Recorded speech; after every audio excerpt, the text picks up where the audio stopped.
very talented. She writes most of her music, and so we're very blessed to have her here today. So thank you, Ann. I got to hog all the parts. Okay. Our inspirational reading today comes from a book published by the Brotherhood of the Followers of the Present Jesus, an anonymous group. And it's from the book entitled Jesus Love. We lovingly call these our pink books, our love scriptures. And on page 69, present day Jesus states, "Step forth into a new life, a new person, a new soul, new heart, new body, new experiences. You are of my flock. If it is your pleasure, lend your efforts to my work, as it will be guided to you to do so, as it has been my pleasure to lend my efforts to the saving of the earth. I invite you, dear friend, come with me. Come with me. My way is a simple way, not easy, simple. The way of giving up everything and gaining everything. The way of complete shedding of your selfishness and a complete putting on of your selfness. You do belong to Jesus as I belong to you. You are home with me, and I have come home to you. You always have free choice, as I always choose freely where I shall go and what I shall do and with whom I shall contact. But you will choose from this time forth beauty, love, peace, and wisdom. The vibrations of the Christ love are part of your being and shall from this time forth radiate out from you, for you have become a center of light." Thank you, Jesus. And now another center of light is with us this morning. He's a gifted motivational speaker.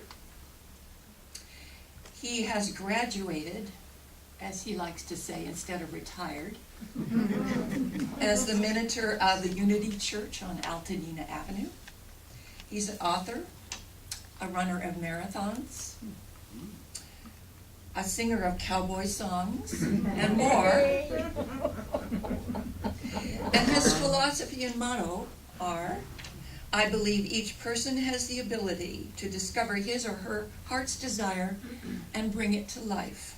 I think this can be done with patience, a sense of adventure, a willingness to learn, and a lot of hard work. I also believe in the laws of karma, giving, helping others, counting your blessings, and being a beneficial presence." And I can certainly say that he is all of those things. Please help me welcome this wonderful man speaking on this chapter of your life, Reverend Arthur Hammons.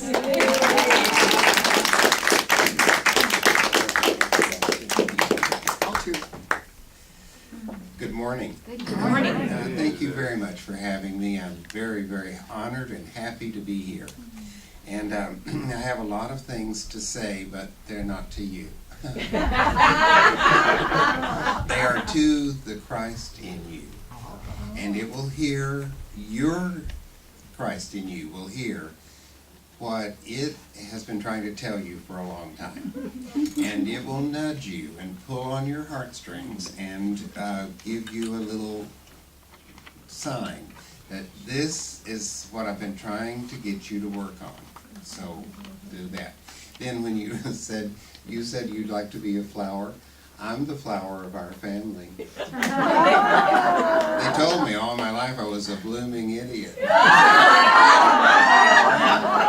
And then, well, we are here to have a good time. I'll stop being silly in just a minute. For a minute, then it will return. And in the metaphysical color scheme, orange is the color of courage. It's also the color of the lion costume. And what turned the turning point for the lion was when he was going to run away and turn his back on the challenge because he didn't have no courage, any courage. And so what he did was he took his tail. You can see this, and you've seen it 5 or 6 times. He took his tail and he put it over his heart. And that was the key. Just so you know. Okay, now what I wanted to share with you today are some ideas about this, with capital T-H-I-S, this chapter of your life. And a lot of things I'm going to tell you are really reminders of things, principles, experiences that you already know. And you're an expert at these skills and abilities. And it is time, it's always time, but at this point in your life, it's time for you to put the pedal to the metal, step on it, and keep on keeping on, and expand, not shrink. Because the little old things shrink. And you're not a little old thing. You are a budding, becoming, evolving expression of spirit.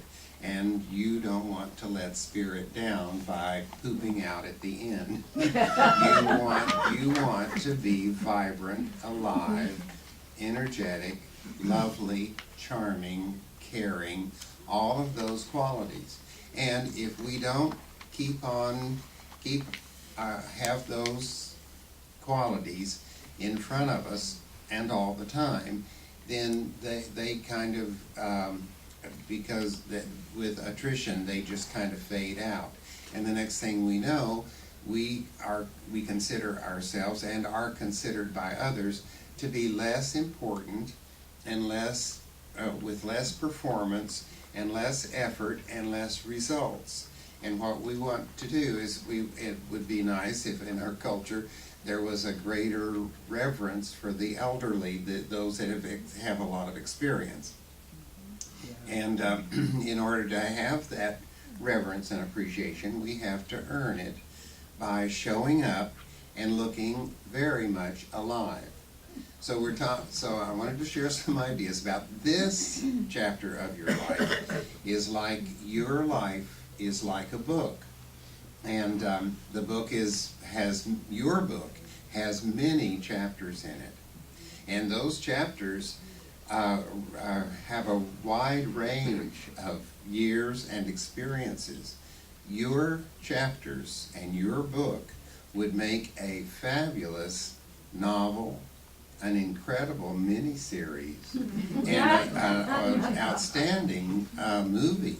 If you know, it was all put together, and all the experiences that have helped you become the you that you are now were put into print or on film, and could be sold, you'd be richer than you already are, because there'd be people want to come and see all this story.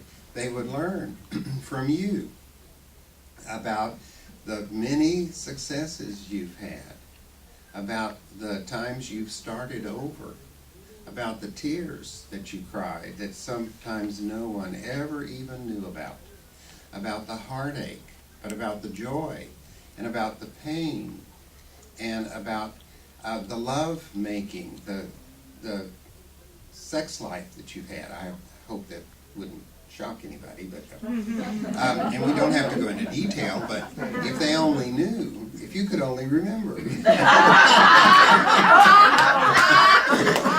I'm sorry, I just have to do this.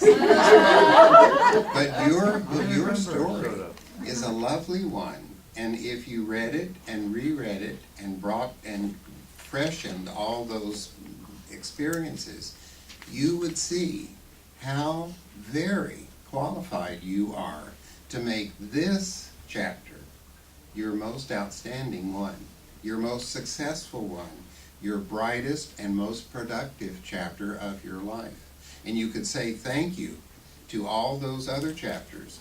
You could say, if there's anything that I felt like held me back, I forgive it and let go of it, because all that experience helped me be very present in the now, and helps me find the resources that I need to help others, to model and demonstrate what making the most of your life experiences can make of you and help you become. And all these experiences equip me to make this my best chapter, and then after this chapter is complete, there'll be other chapters, and I'll transfer and carry on the wonderful things that I've accomplished now and the alertness that I have fabricated for the now. I'll transfer those into my future. So I'm giving thanks for the past, I'm living in the present, and I'm making the most of this chapter of my life so that I can make the most of other chapters to follow. And so that as a member of a family, I can be helpful and inspirational and loving and teaching. And as a member of a congregation or my church home, I can be there and help the spiritual growth of that community. And when I'm driving, I can drive and relate to people in the supermarket and everywhere I go in a loving way that is not just kind of unconscious or kind of just the needle in the groove thing, but a person who is with it and who's realizing that every moment is a blessing, and that as we relate and express our highest self to others and to ourselves, that we can make a difference, and we can make where we are a brighter, happier, more productive place. And with things going the way they go, and the news media jumping on them and reporting them as soon as they possibly can, our world needs us to be positive and sweet and uplifting and have a voice that expresses our positive belief that everything's working together for good.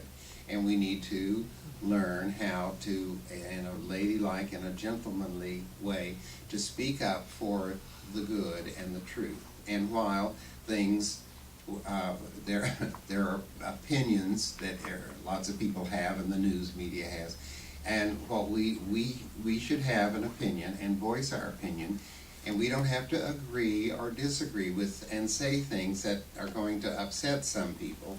What we want to do is affirm what we truly believe. I know that there's a lot of turmoil, but in my life, all the turmoil, this is what our script would be. I know there's a lot of turmoil, but in my life, when there was turmoil, it always resulted, after everything settled, into greater good. The pieces fit together and it all made more sense. And I didn't like the turmoil, but I'm glad I lived through it and that I experienced it so that the light could shine, you know. So I believe that everything works together for good. And when people hear that, and they've also listened to the news and other people that have had other things to say, they can find, and this would be how you would serve the light and express the inner Christ that you are created in the image and likeness of. This is how you could make a difference, and that could be a lot of fun, and it wouldn't hurt anybody or be politically incorrect or anything like that. And then in thinking of making this chapter your best, then it ensures strength and vitality and wise decisions about how to get exercise, because we need that, and how much to get and how to do it without hurting ourselves, and how to eat better, and eat our rainbow of colors, because every color of the rainbow has nutritional qualities. And I read recently that one way to go out to dinner, a lot of times people eat a lot of dinners out, would be to, when you're in a really nice restaurant, or to ask for what is their vegetarian selection. And because your body and you would have different taste experiences and go, what is this? It would be a refreshing bit of food and nourishing bit of food for you to have, to break up the routine and get your whole body and your thoughts and this chapter moving in a healthy, positive direction. So, and one of the things that if you do this right, and you become more vital and more aware and more conscious and a more positive influence to those around you, then this increases your endorphins, it increases your awareness, it increases your health, it gives you more energy with which to exercise, and it brightens your mind so that you make better choices, so that you think about better things and forget about the things that pull our thinking down, and it makes you more alive for the future. And I want to live a long life. And the way things are going, unless my wife murders me, I'll be fine. And I want to I want to live this longer life because I want to see how some of these things work out. And I believe that since everything's working together for good, they will work out. And I want to see that. I want to see what happens politically. I want to see what happens to some of these tattoos in about 10 or 15 years. I want to know. And in order to know and be a part of it, where I'm fun and they're not having to say, he said this and that or whatever. They can say, here's Arthur, he's bouncing into the room again. And I want that for myself, and I want that for you. But I can't have it, and you can't either, until this chapter, we have this concept that this is the chapter. So, in looking at this, your life is like a book. It has many chapters. It would be a fascinating read for anyone, and by the way, everyone reads it the minute they look at you. They get the whole thing, the volumes, the chapters, the footnotes, the sad parts, the happy parts, because your consciousness radiates this. And if you're living not in the present, then they get this old tired from you, and that's not what you are or how you want to be represented. And while the old experiences, the past, the survival, the progress, everything that we've done is a rich part of who we are. The present moment and the present awareness that we are in the moment and have so much to give to the moment, to make it activated, to give back to us.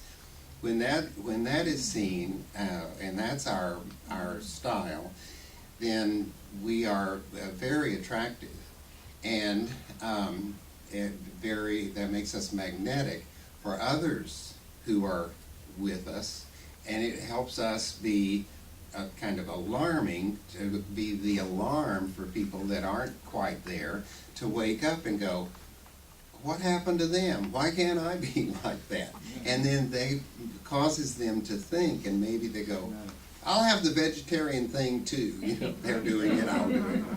So, but this chapter is the one that counts, because in this chapter you have the most power to make your life its best, because you have all this experience, and this experience, it makes you an expert in managing yourself.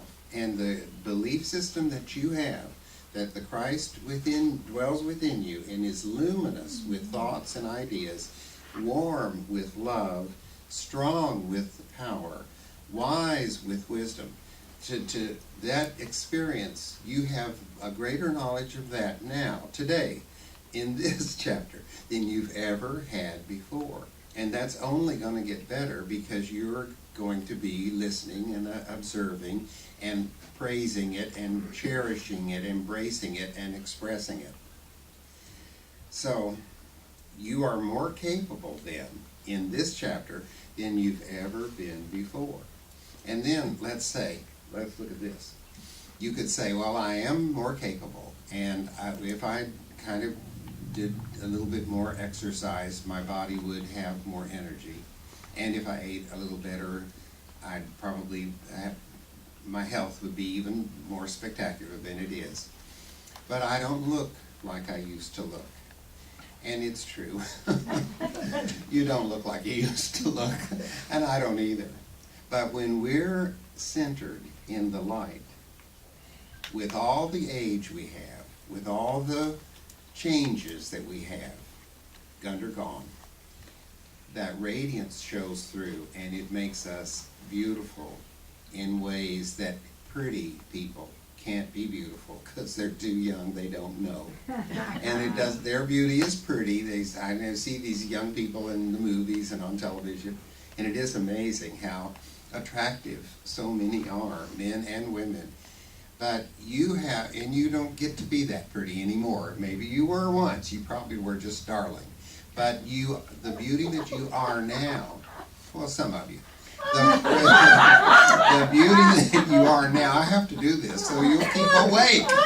So the beauty that you are now is a spiritual beauty that comes through that no young, gorgeous young person can express because they haven't been there yet.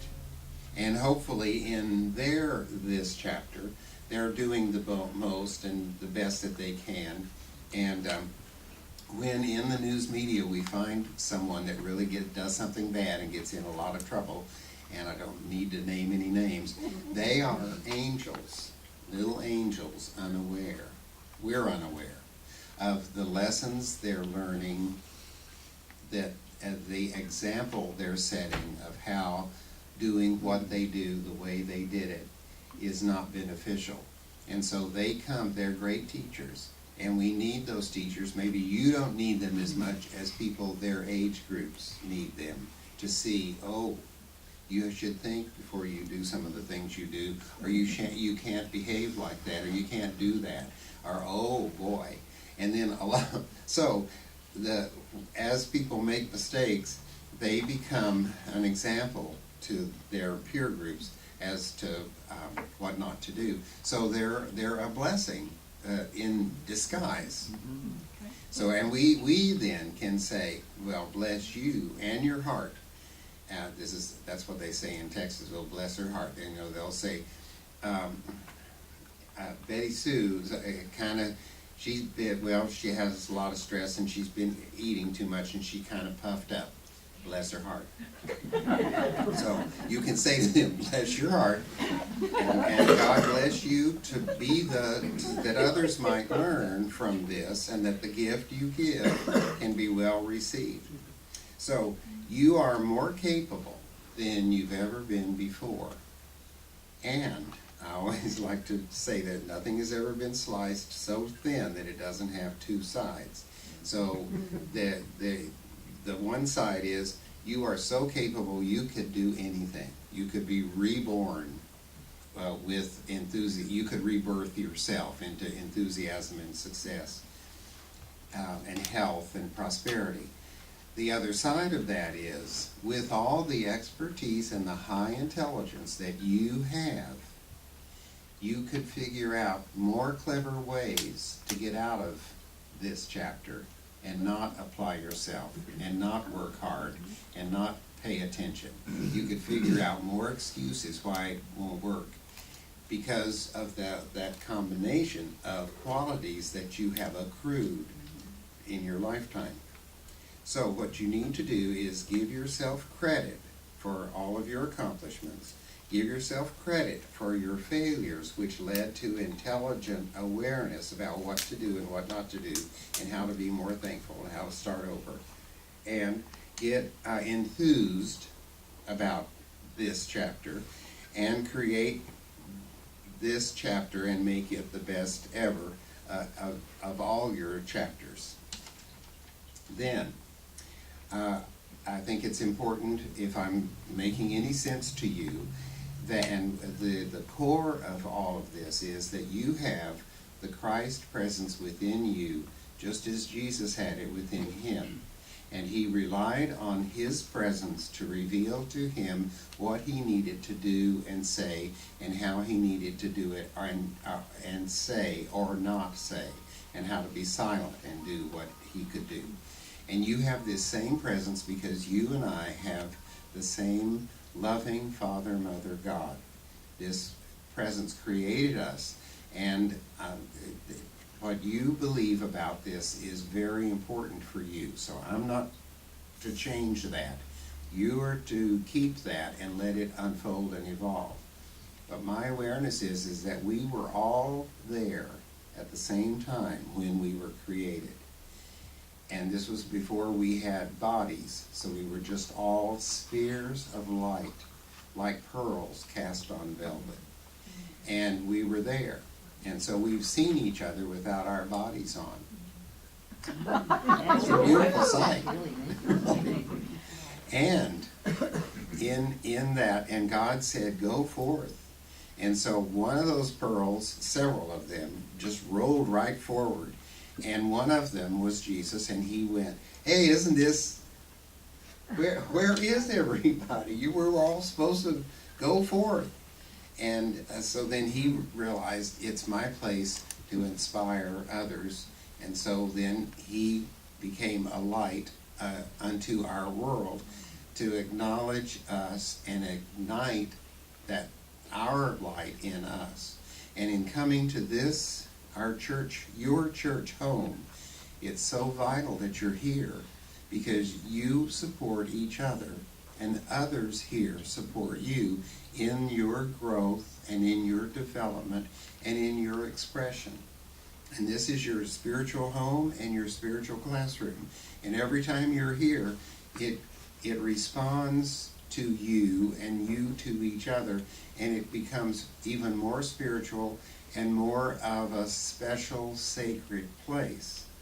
Then, when somebody who's ready for this, like when you were ready for this, comes along, they could be driving down the street and feel that, what's that? Or hear somebody talking about it, or just see the sign and want to come in.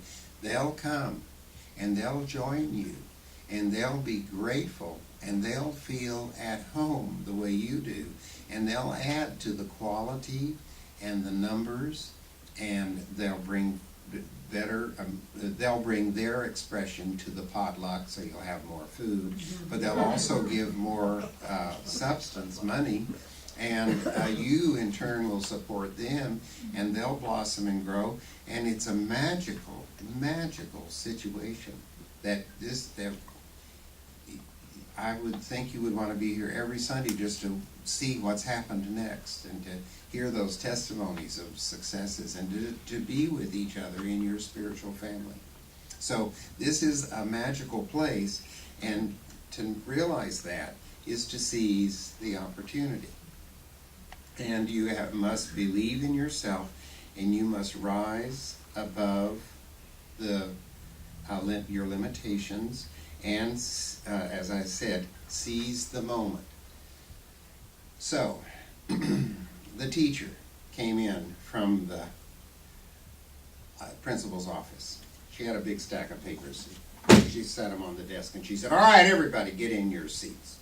They all sat down, and she said, I have more paperwork to do than I have to do. I'm a public school teacher. I want to teach you, and this is our American history class, and I want to teach you, and I want to inspire you about being Americans, and but I have to do this paperwork, and I have to do it by the end of the period. So I'm going to do this paperwork, and while I'm doing this paperwork, I want you to think about this, and I'm going to ask for the answer, and I want you to tell me, who said, give me liberty or give me death, and in what year did they say it? Now think about that while I do this. So she finished her paperwork, and then she said, well, okay, I put this on the door, close the door.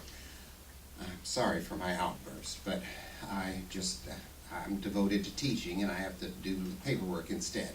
So she says, okay, so who said, give me liberty or give me death, and in what year? Silence. All these little round bottom red-blooded American kids just looked at her with the widest in the headlights look. And she said, this is our American history class. We've gone over this before. You know this. Who said it? Who said, give me liberty or give me death, and in what year? And from the middle of the classroom, the little Japanese exchange student stood up. And he stood up and he looked at his fellow students and he bowed to the teacher. And then he bowed to the students. And then he said, Patwick Henry, 1776. And then he bowed to the teacher and he bowed to the pastor. She sat down. She said, "You're right, Osamuto." Then she said, "Do you realize that it took our foreign exchange student, our little Japanese student, to tell us who said this? And this is our American history class, and you should know this." I'm talking about seizing the opportunity. And she said, I don't know what to say. I'm just flabbergasted that you American children didn't know this and our Japanese student did. And from back in the back of the classroom, there a little voice said, "The Japanese can go to hell." She said, "Who said that?" And a little boy on the front row popped up and he said, "Harry Truman, 1941. He seized the opportunity. Okay, so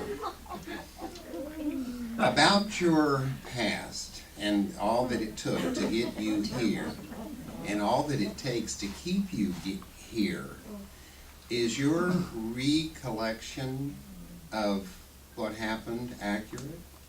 Is that how it was? There's a thing called, and I'm not an expert in this, called cognitive dissonance, where you think you remember it the way it was, but it wasn't that way at all. And the color of necktie or dress that you had on was not blue, it was red. And somebody can go get the picture and show you, and you go, "Well, I always thought it was blue."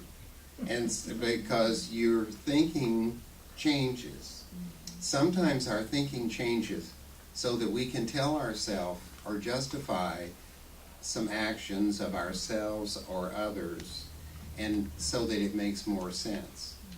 And some things are so far gone, and the people, the witnesses, everything else there is so unretrievable, that the very best thing we could do is forget it, get over it, have amnesia about it.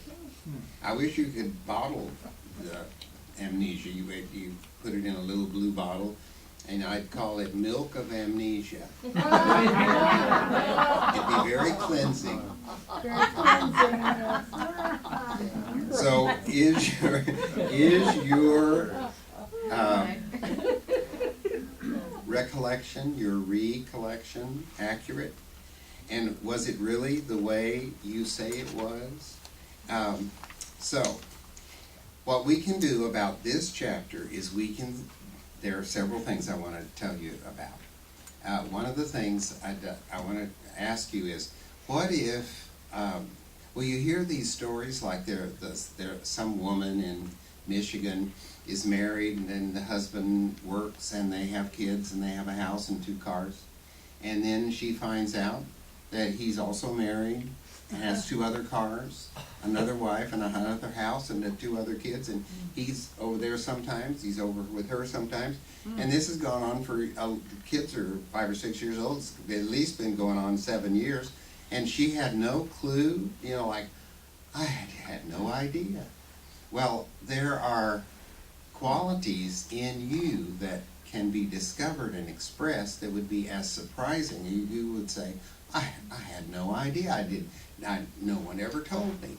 And there have been people that have had incredible wealth waiting for them that they didn't know was there until finally some lawyer sent them a letter. There have been people that have had gifts of singing or dancing or performing or winning those game show games where you have to be real smart to come up with the answer. They had no idea. And so the way that these ideas are discovered is when you find and you ask the presence of your inner Christ to reveal to you what's next.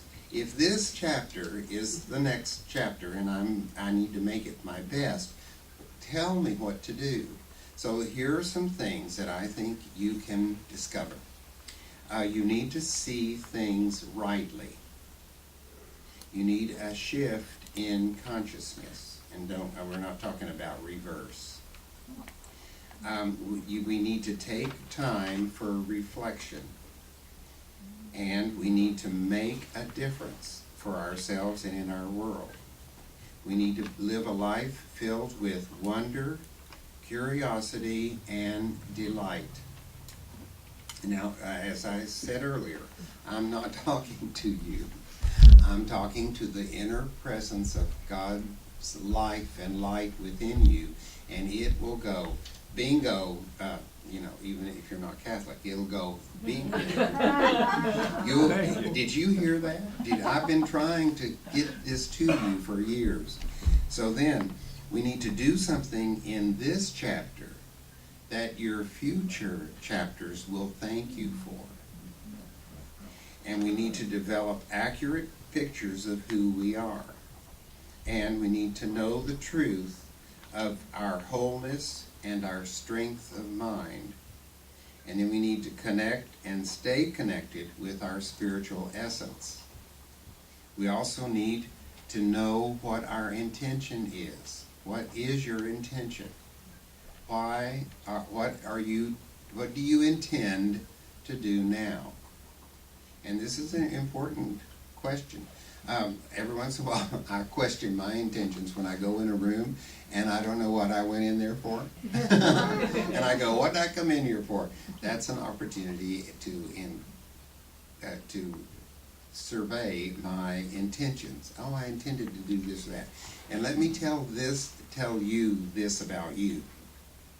When you go into a room and you can't remember what you went in there for, this is not a sign of age or impending senility.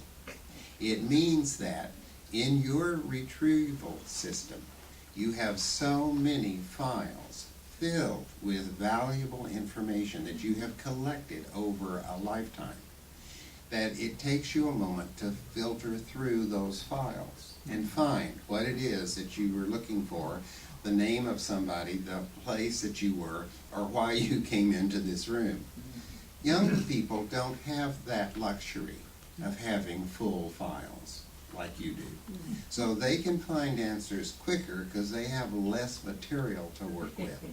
You, on the other hand, have such a collection of awareness and intelligence and experience that it takes a while.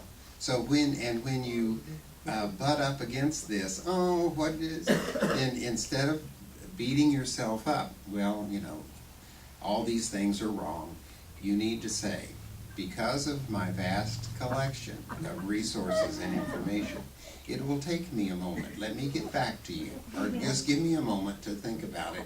And I'll come up with the answer because I have it, I know it, I can find it. So we need to manifest the future that we desire.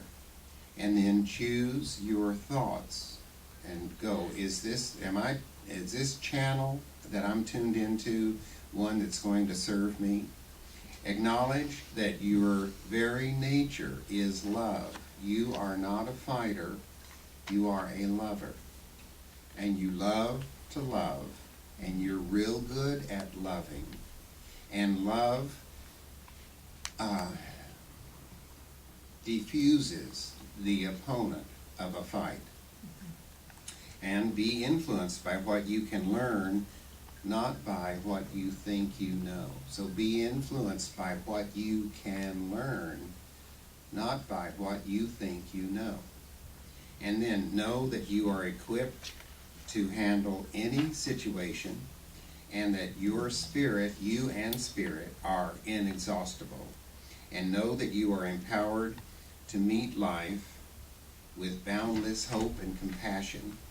And then release the past and let it go. Do that amnesia thing. And then imagine unlimited possibilities. Imagination triggers ideas. So if you just imagine, then you could say, oh, well, that was silly. But the practical part of that little scene I created is I could do this and this and this. And then continually evolve and make living in the now a habit. So then as we come to Easter and the celebration of the resurrection, let us remember that Lent is a time of putting aside what does not serve us, and putting aside what limits us.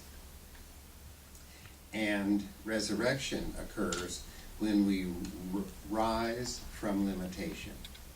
So I trust that in our time together, you've had a good time.